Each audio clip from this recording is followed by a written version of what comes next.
You are welcome to my this new lecture that comprises future perfect constants. Future perfect constants is the last aspect of the future tense. Future perfect constants future tense का आखिरी aspect है. तो first of all we will discuss its structure. तो आइए दोस्तों, सबसे पहले हम फ्यूचर परफेक्ट कॉन्स्टेंट्स के स्ट्रक्चर के ऊपर बात करते हैं. सबसे पहले लेते हैं इसका अफर्मेटिव सेंटेंस. जो इसका अफर्मेटिव सेंटेंस है वो सब्जेक्ट के बाद विल हैव, बीन और साथ वर्ब की फर्स्ट फॉर्म के साथ आईएनजी लेता है. सबसे पहले एज यूजुअल जितने भी अफर्मेटिव सेंटेंसेस होते हैं, सब्जेक्ट शुरू में, उसके बाद वर्ब या हेल्पिंग वर्ब के साथ कोई एक्शन वर्ब या मेन वर्ब आता है. तो इसमें जो हेल्पिंग वर्ब है ये है. अब आप देख सकते हैं विल तो सभी फ्यूचर टेंस में आता है. हैव और बीन साथ ऑक्सिलरी वर्ब यानी हेल्पिंग वर्ब का इस्तेमाल होगा और साथ वर्ब की फर्स्ट फॉर्म होगी. ये है प्रेजेंट पार्टिसिपल.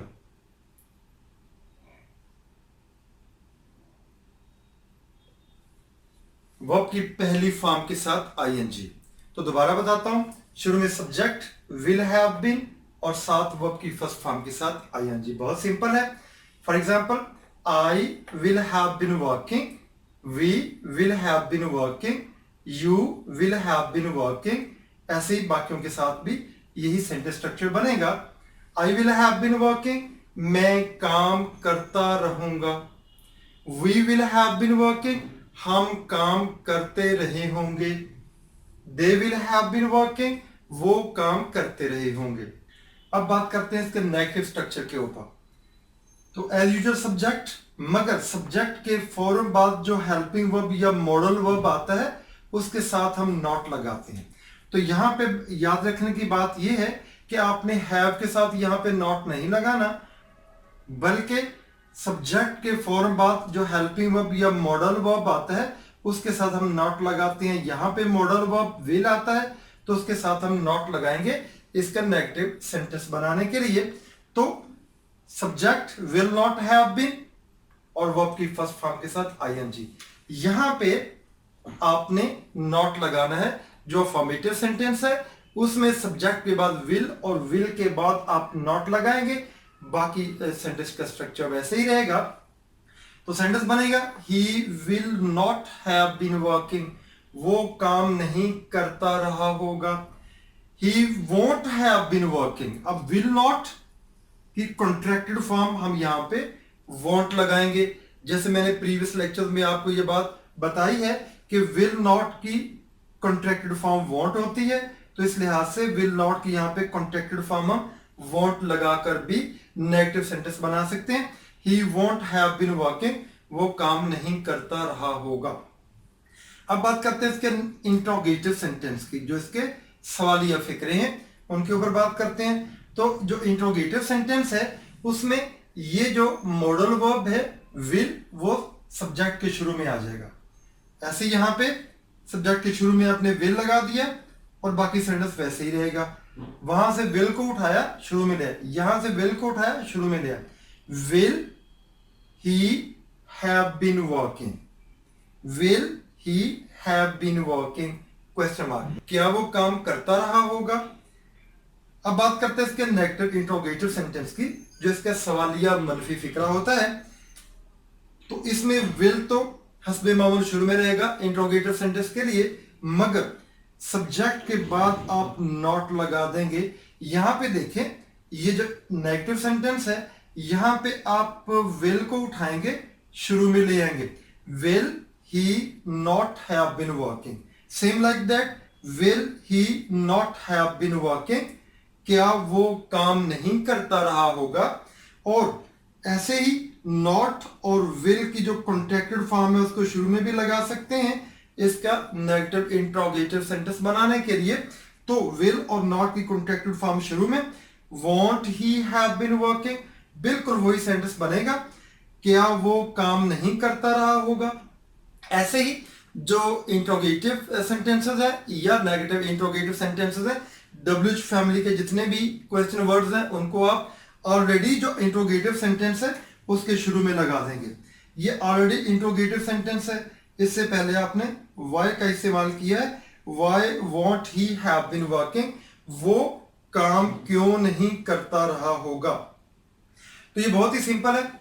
इसके जो अफर्मेटिव सेंटेंसेस है, इसके जो नेगेटिव और नेगेटिव इंट्रोगेटिव सेंटेंसेस है, ये बहुत सिंपल है, इनको समझना कोई मुश्किल नहीं है। हाल बता एज यूजुअल, जैसे मैं अपने लेक्चर के सेकंड पार्ट में आपको बताता होता हूं इसका इस्तेमाल, और ये सेकंड पार्ट बहुत अहम होता है, आपको इसके ऊपर कंसंट्रेट करना पड़ेगा, इसको जरा गौर से देखना पड़ेगा। तो बात करते हैं फ्यूचर परफेक्ट कॉन्स्टेंस का इस्तेमाल कहां कहां पे होता है।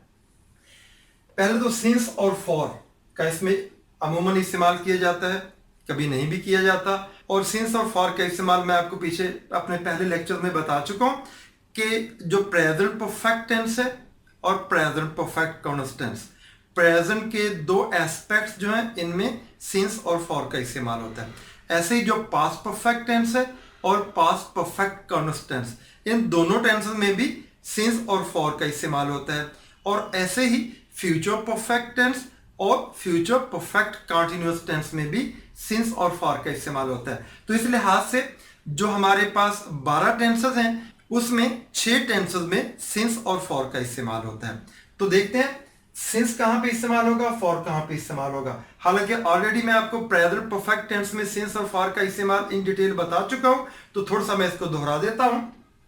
सिंस का इस्तेमाल हम कहते हैं स्पेसिफिक पॉइंट इन टाइम, एक खास वक्त का कोई नाम, फॉर एग्जाम्पल 2 बजे से, तो 2 का बजना 2 बजे एक वक्त का खास पॉइंट है। मंडे से, तो मंडे वक्त का दिन का एक खास पॉइंट है। 2011 से, तो 2011 जो है ये खास पॉइंट है। तो पॉइंट ऑफ टाइम जो होता है उसके लिए हम सिंस का इस्तेमाल करते हैं। अभी इसकी वजाहत मैं आपको कर देता हूं। सिंस 3 PM 3 बजे से, सिंस मंडे से, सिंस जनवरी से, सिंस मॉर्निंग से, सिंस 2010 से।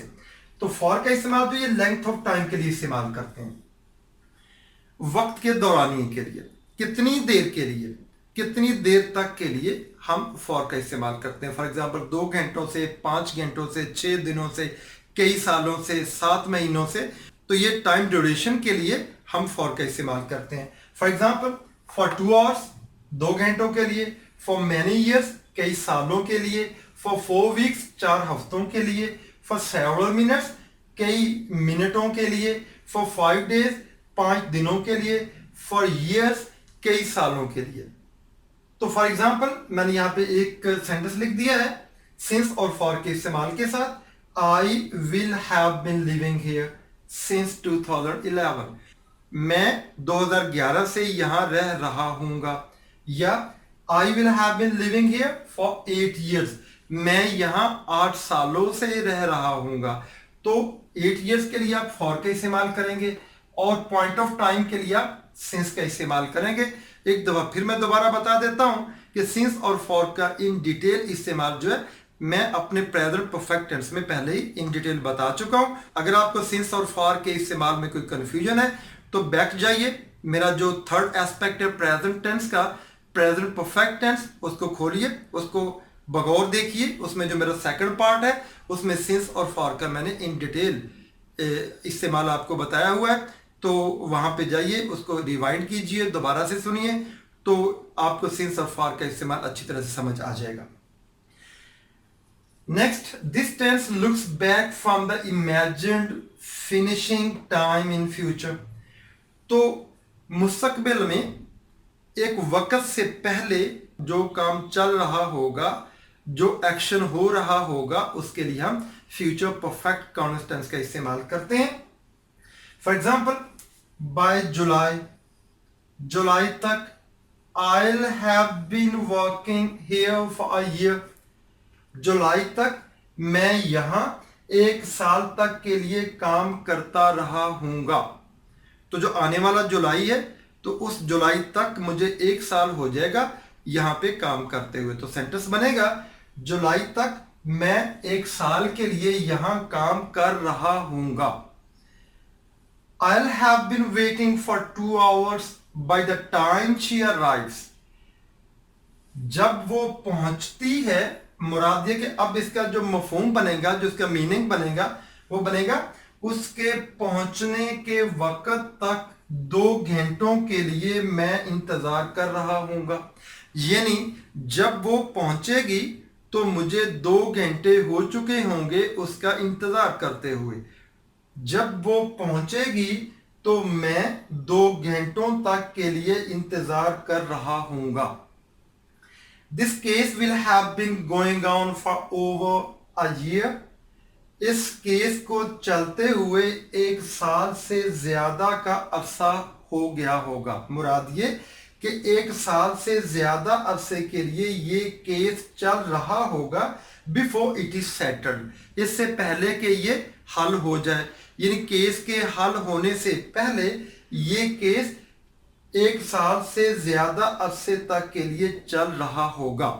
यहां पे आपने ये बात देखी होगी, present simple tense, present simple tense.